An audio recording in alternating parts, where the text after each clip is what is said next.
To escape the darkness of our present, many of us look to the future. It seems that from our very beginnings, humanity has turned to seers, prophets, reading the stars, cards, our palms, sacred writings, anything to give us a glimpse of what the future holds. The Gospels tell of a prophet as well, one that claimed to shine a light in the darkness. But curiously, it wasn't by providing veiled glimpses into the future. It was through an obsession with improving his present reality.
Prophets are a big part of many of the world's major religions. And when you look at Christianity today, there's a common theme of trying to reveal the future. We all want to know what the future holds, and much of modern Christianity plays off of that desire, using sacred texts to unlock the secrets or discover the mysteries of the future. Yet when we turn to the Gospels, we see a Jesus who's much less concerned with revealing the future and more concerned with improving the present.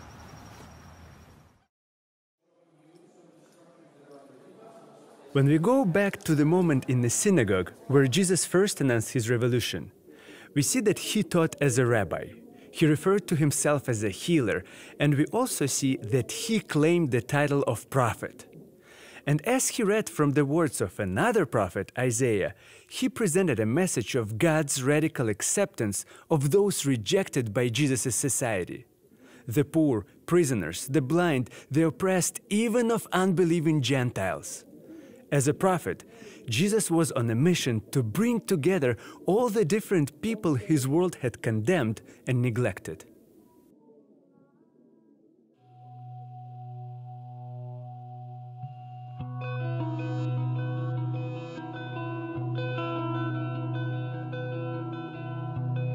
New York is a big, busy, people-filled place. Even so, there are pockets of the city that somehow feel neglected. One of those is the neighborhood of Hunts Point in South Bronx. It's been called a red light district due to its high crime rate and prostitution. Nearly half its population lives under the poverty line. Chances are if you visit New York, you don't make it up here. But I'm glad I did, because I got the chance to talk to someone who's bringing his community together. No, he's not exactly a prophet, but I did come to think of him by a different title, the mayor. His name is Jermaine Thompson, and while he doesn't hold any official public office, he is a leader in his community. He heads up a nonprofit called Hunts Point Unity, but before we get into that, Jermaine showed me around his neighborhood, along with his kids and friend Ed. And from the first steps, it was clear that people in Hunts Point know Jermaine. See, I told you. Well, like I said, it's just to fit in. What's up, Mississippi? All right. Like I said, the mayor. Hunts Point loves him, and he loves it back. That was clear as he showed me around his neighborhood, the buildings that have changed, where he used to live as a kid, the hangout spots. Hunts Point doesn't exactly get a lot of visitors, and Jermaine wanted to show an outsider around his home. As we walked, I asked about the mood in the neighborhood lately, with the string of police violence being reported in the media. And he described a community on edge. Yeah, the tension goes up because at the same token, they're on edge, we're on edge. And you also have to look at it from the standpoint of with NYPD, as you're in the training room, when you come out, you're going into a bad neighborhood. You're already on edge, like you're scared. You're more worried about what can happen. Jermaine understands it's not easy for a cop to work in his neighborhood, but at the same time, he knows what it's like to live there. So after having spent some time away from home, Jermaine came back to Hunts Point looking for some unity. It's like came back to Hunts Point with a mission. That's basically what it is. Came back with a mission. Yeah, it's like a lot of people sit there, don't care about it, but we here. It's time to change. Like if they're changing up the buildings and everything, why not try to change up the people with it? You know, you don't have to move people out. You know, you just keep everybody there and just keep working. And I could see the results of that work towards unity just in walking around the neighborhood with him, as Jermaine took what would normally be a scary sight for some, a cop pulling over to come talk to you, into a warm, friendly interaction. Yeah, like he comes around, he plays basketball also, yeah. So that's what I talk about, bridging the gap. Yeah, that's how you gotta do it. And bridging the gap is exactly what Hunts Point Unity does. We sat down to talk about it. Hunts Point Unity is actually an organization that we're just bridging the gap between the youth and the adults, bringing everybody together the same way with the 41st Precinct that we're bringing in it, because, you know, lately there's been a lot of police brutality. So it's like we're just bridging the gap. We're trying to make it where everybody gets involved. You don't want just a certain crowd to be involved. Like NYPD, they participate in the Stop the Violence basketball tournament. So that's what Hunts Point Unity does. They organize different sporting events throughout the neighborhood to create opportunities for people that normally wouldn't to come together. And according to Jermaine, that's something Hunts Point desperately needs. Yes, it does need bringing together. You have a lot of people that have animosity towards each other. And sometimes it can be race, sometimes it can be just gangs. So, you know, and this brings people together. I think, like, every time we do the Turkey Bowl, we have over 280 people out here on Thanksgiving. Wow. So, you know, it's like a big rivalry, but at the same token, it's respectful. It's not, everybody's not, like he sat next to somebody that he couldn't get along with. I played against somebody I could never get along with. So, you know, and it's like for us to now, we're all gelling like we're one big family. That's why I came to think of Jermaine as the mayor of Hunts Point. He has a unique gift for bringing people together, no matter how diverse or divided. And yeah, well, he may not be a prophet. When we first met, he did have some prophetic-sounding words, predicting it would start raining at 4 p.m. Sure enough, 4 o'clock rolled around and...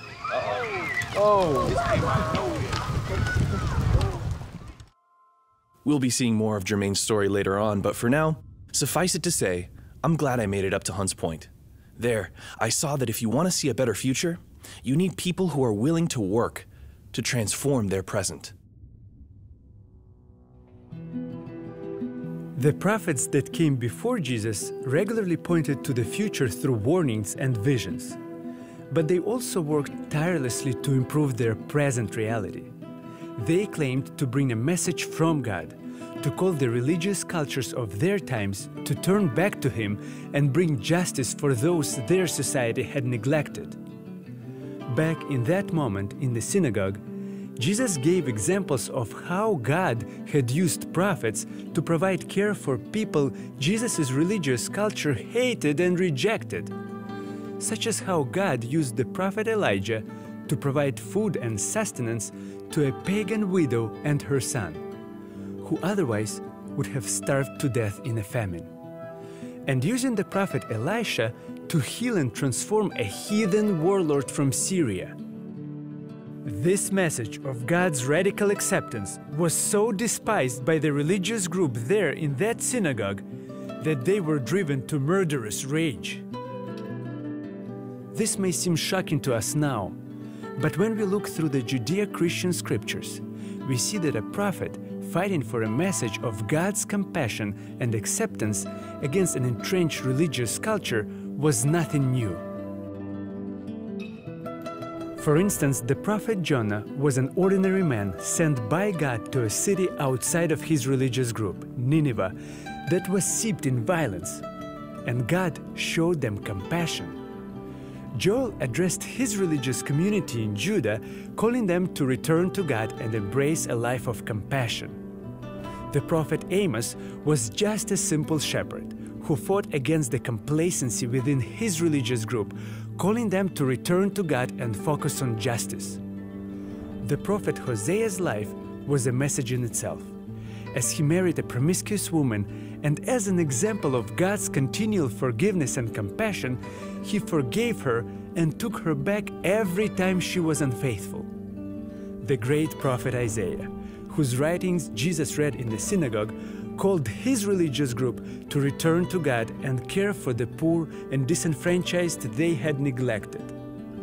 Even the prophet Daniel, famous for his mysterious visions of the future, prominently displayed civil disobedience by defying his government's law restricting his religious freedom.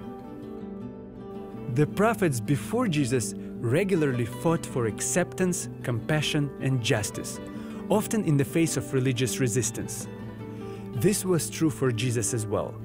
That's why he referred to himself as a prophet without honor.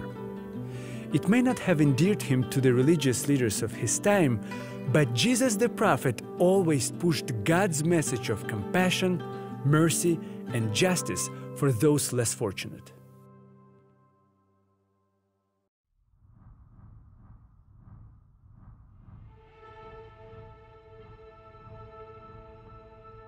It's a very religious-sounding title, but a prophet's role was not to push the message of a particular religious sect. It was actually much more transcendent than that. Jesus and the prophets before him all claimed to carry a message directly from God, oftentimes one that called on the religious group of their time to change. And that's important for us to remember today, to not look at this prophet through a particular religious lens, because that word, religion, well, it can be very complicated. Lately, there seems to be shifting views on religion, especially among younger generations. So I headed to Manhattan's Upper West Side to talk to some of New York's best and brightest young minds outside of Columbia University to get their perspective on religion. And when I asked them about their personal religious beliefs, the responses pretty much ran the gamut. I'll ask you the question, are you religious? No, I'm not at all. Okay. I'm agnostic. Yes, I am. I'm a Christian and I belong to a Baptist church. No. Well, I was raised by a Presbyterian mother and a Catholic father. Yes, I am. Hindu. I wouldn't say massively. I grew up in a reasonably religious home, Christian home. Not really. No? No. I mean, I think religion's meant for some people, not everyone. I think whatever you want to believe in, you can believe in it. Yeah, I do consider myself a religious person, I guess. I practice Reform Judaism. Yes, I am. I'm also Jewish. I'm a conservative Jew. Not really, no. Okay. No? Not yet, but I went to Bible study quite a lot. Yeah, Christian. I would say more spiritual. And while there was a wide spectrum in personal religious beliefs, every single person I talked to expressed a nuanced view of religion as something that could be either positive or negative. And for many of those who identified as non-religious, their dissatisfaction didn't really have as much to do with the spiritual aims of religion, so much as the way it was used. No, I think spirituality is really important. Can you talk about that delineation on what is spiritual and then what about religion that is separate from that you don't respond to? Well, I guess I don't belong to a specific congregation. I don't have specific rules, I guess, about how I can talk to a higher being, or at least that's how it's played out within, the Presbyterian Catholic conflict in my life. But for me, it's just believing in a higher power and, sort of connecting with that as opposed to being within the sort of sets of rules and obligations that fall within religion. You don't want any barriers between you and that higher power then? Yeah, I don't believe in any barriers. Even after having had a negative experience with religion, there are still those who seek the spiritual experience of connecting to that higher power. And when religion fails to provide that, when it becomes a barrier rather than a conduit, it needs to change. And Jesus, the prophet without honor, fought for that change, no matter the cost.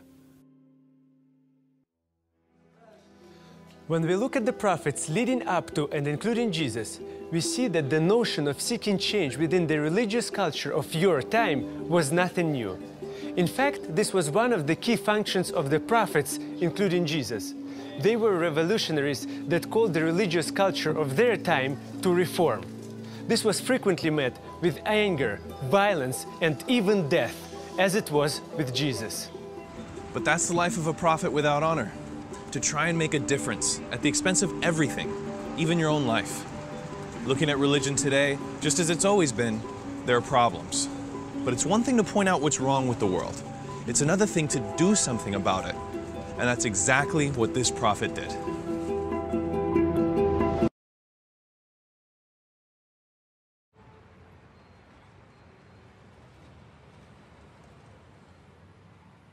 Words like performance, show, spectacle. They're a part of the conversation when you talk about New York. From its iconic music halls to its fabled theaters, epic concert venues, all the way down to the street performers in Central Park. No place pulsates with the thrumming of performance quite like New York. If you ask me, it's a beautiful thing. A great performance can communicate something deeply human.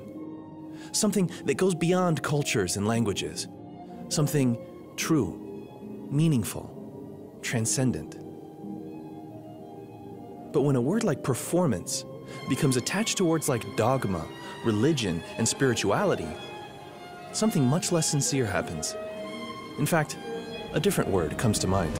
Hypocrite is the most frequently used word that Jesus used to describe the religious leaders of his time. Today, this word carries a very negative connotation, but in the time of Jesus, it wouldn't have.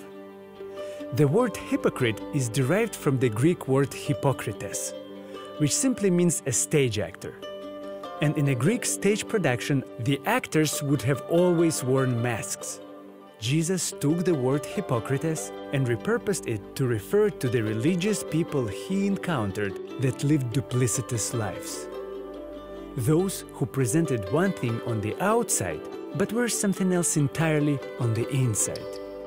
But there was one key difference between the religious leaders and the hypocrites that would have performed in this theater.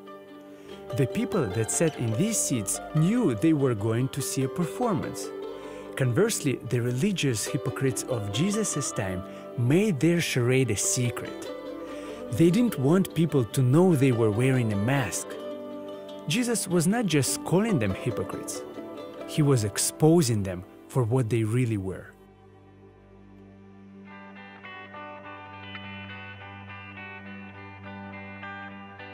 If you go to New York, you have to see a Broadway play. There's nothing like it. There are more quality stage productions here in the theater district than in any other place in the world. And even with all the different forms of media available to us, Broadway thrives because there's nothing like a good play.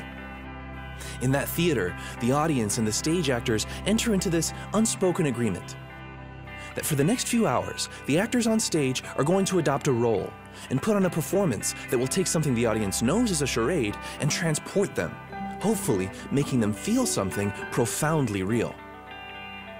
That's what I find so fascinating about Jesus' stage actor analogy.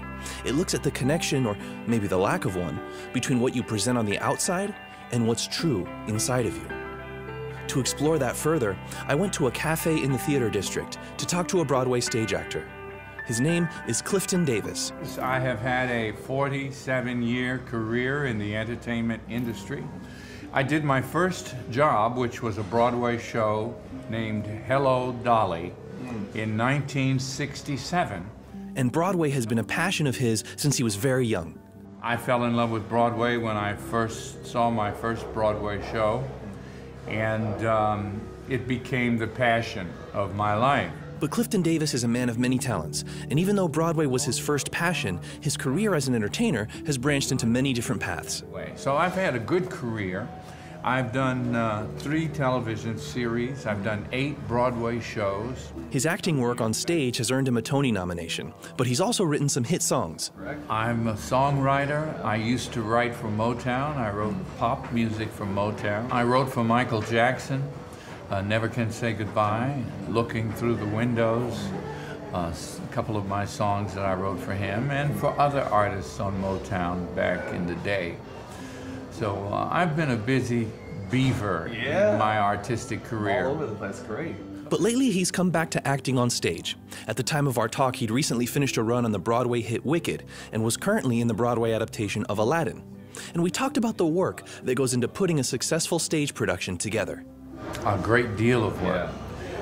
Even though it may not seem like it to the ordinary viewer, you know, to the audience member, it may look like it's all smooth and it just works like clockwork. I'm here to tell you that comes from hundreds of hours of serious rehearsal. It may be a lot of work, but all it takes is to hear Clifton talk about Aladdin to know he has a lot of passion for what he does. Just our opening, when the curtain goes up. Our curtain doesn't go up. Our curtain disappears. Whoa. And you go, hey, how'd they do that? Right.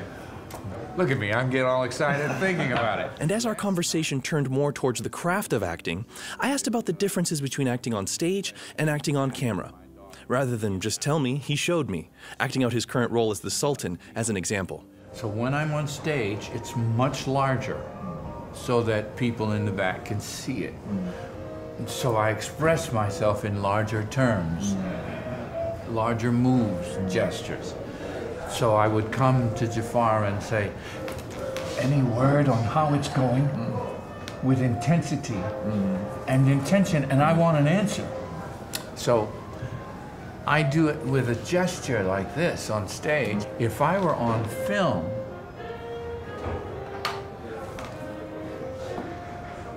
it compresses. Acting with a camera there instead of an audience is totally different.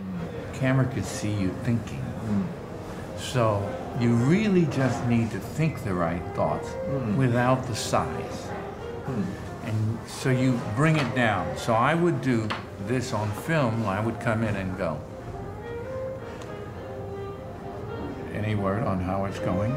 So you would look that way, but you don't do a gesture. You just turn your eyes. And that focus on the internal is key to an actor. It may seem like an actor's job is to just fake it, to pretend. But what you're really doing is living.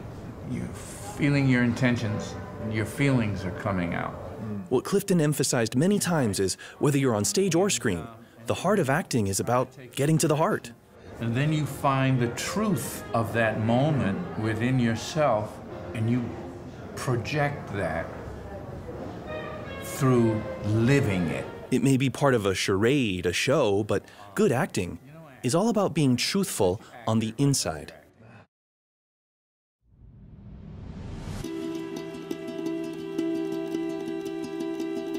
Jesus had finally had enough of the lies and deceit inside the hearts and minds of his religious leaders. Towards the end of his gospel, Matthew dedicates an entire chapter to Jesus' scathing indictment of their duplicity.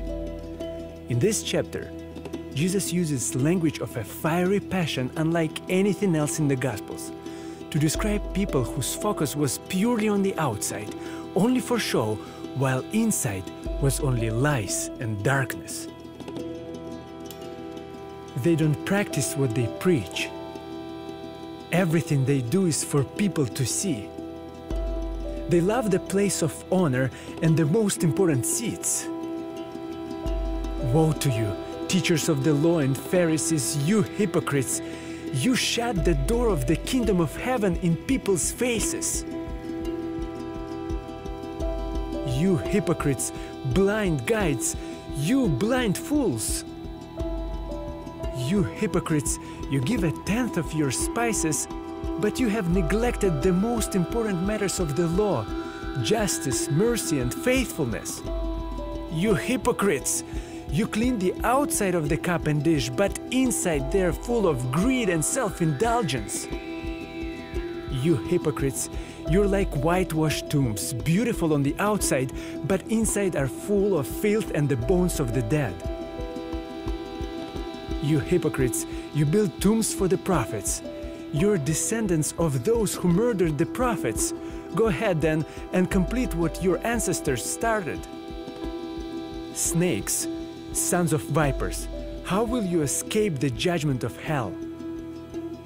Upon you will come all the righteous blood that has been shed on earth. And then, Jesus ends his fiery assault with tender grief, mourning over the beloved city, Jerusalem. Oh, Jerusalem, Jerusalem, the city that kills the prophets and stones God's messengers. How often I have wanted to gather your children together, as a hen protects her chicks beneath her wings, but you wouldn't let me. After all of his righteous anger, what Jesus the prophet really wanted was to mend his fractured religious culture.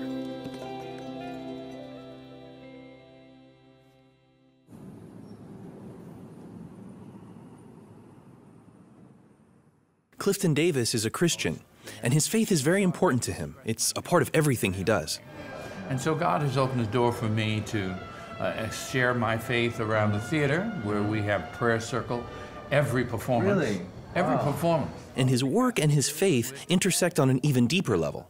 In his work as an actor, to find the inner truth of his character, Clifton sees a fundamental connection to Jesus. Let me share another thing about truth, the truth, and how a fantasy conveys truth. Okay. Jesus spoke often in parables. Parables were not necessarily true stories. Right. They were stories with a meaning, stories with a purpose, stories with a point. Always a storyteller, Clifton recounted one. A man had 2 sons. It's a well-known one. One of the sons asks his father for his inheritance early. He goes off, squanders it, makes a mess of his life, winds up sleeping in a pig pen, and then, at his lowest point, decides to see if his father might take him back, just as a servant. And Jesus is telling this story. Right. Okay? This isn't necessarily a true story. Right. And the boy turns around and goes to his father. And his father sees him coming from a long way off. It implies the father's been looking for him to come back for a long time. Oh, I'm about to cry. Powerful story. But it's only a story. It's not a true story. But it conveys something true. But it conveys the truth. Just because a story's not real doesn't make it untrue. And stories can be especially powerful when they speak to your personal life experience. I left the church. I left all religion. As a young man, I just walked away. And one day I came face to face with spiritual reality. God knows a better way for my life than I do. Although he was having success, Clifton found himself in a crippling drug addiction, and he credits this direct, spiritual experience with God for pulling him out of it. That's why the story Jesus told is such a powerful one for Clifton. It speaks directly to his life. I was the prodigal son. I was in the pig pen, and he put a robe on me. You know, he didn't even bathe his son before he put a robe on him. That's true. He put the new robe on his prodigal son coming home before he even washed up from the pig pen. He accepted him with his stench, with the stench of the world, because he knew in his heart it was purity. And God does that for all of us. And in time, he'll give you a bath. Yeah. Great. In my time with Clifton Davis, I saw that same part of us that responds to a really powerful performance, whether it be a play, a parable, or any other kind, is the same thing in us that gets so turned off by something like religious hypocrisy. Because if something's truly going to connect with us, there needs to be something underneath the mask, something genuine, something true. I think what's so powerful about a great stage performance is that although it takes place in a context that the audience knows is a charade, it's able to communicate powerful truths. But what upset Jesus so much about many of the religious people of his time was that they did the exact opposite. They took something intended to be profoundly real and instead made it fake, meaningless. As a prophet, Jesus fought against that, promoting a life without judgment, a life of honesty, humility, a life of forgiveness and acceptance. Like the prophets before him, Jesus tried to turn people back to God.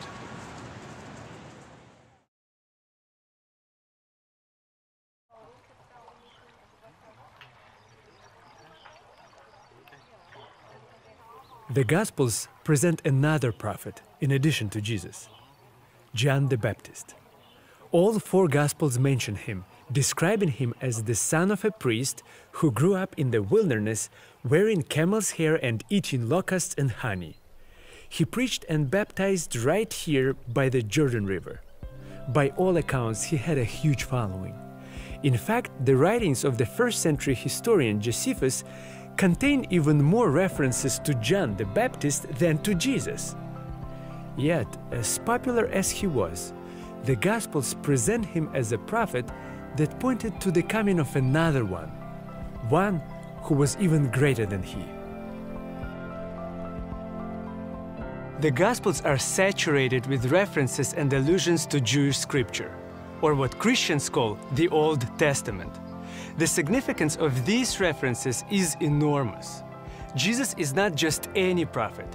He is the one who previous prophets have pointed to.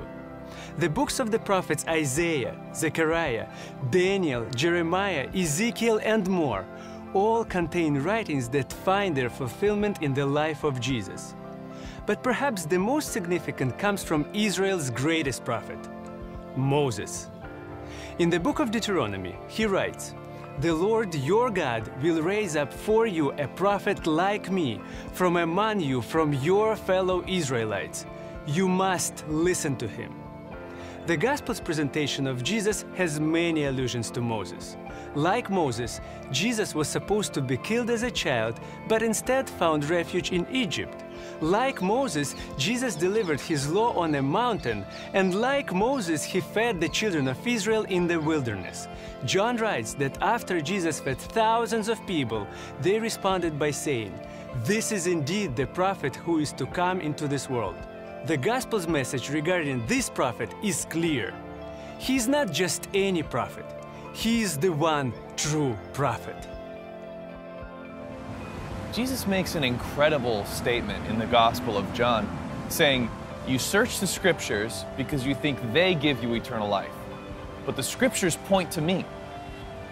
When you think of how sacred Scripture was to them at that time, how it continues to be for so many now, it really becomes such a radical, revolutionary, almost crazy claim that basically all of the prophets, all of Scripture even, existed to point to this one guy. If that's true, it's easy to see why the phrase he used more than any other was, "Whoever has ears to hear, let them hear." This is Mount Tabor. It is also referred to as the Mount of Transfiguration, named after the event in Jesus' life.